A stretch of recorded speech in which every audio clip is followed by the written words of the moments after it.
আরে লালটু ভাই, জ্যাকেটটা কোথা থেকে কিনেছিস রে? সেদিনকার ধর্মতলা গেছিলাম, ধর্মতলা 300 টাকা দিয়ে নিলাম। তোর ভাই না না, সে হয়ে গেছে, কেটে গেছে। হ্যাঁ, ও চলে না, এটা কোনো ব্যাপার না ভাই।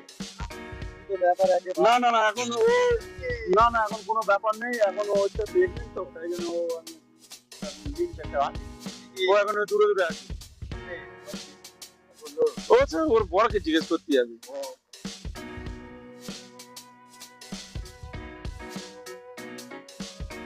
আরে লালটু, তুই এখানে বসে আছিস? আরে আমি তোকে কখন ধরে খুঁজছি। কেন, কি হয়েছে?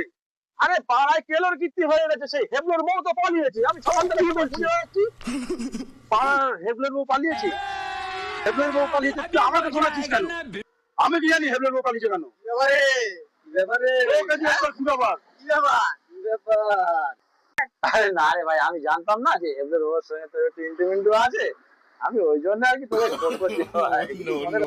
বোকা! বলিস আমি হেবলোর বউর সাথে নেই? ও আমার নামে সন্দেহ করা। বোকা চোদা। no, no, no, no.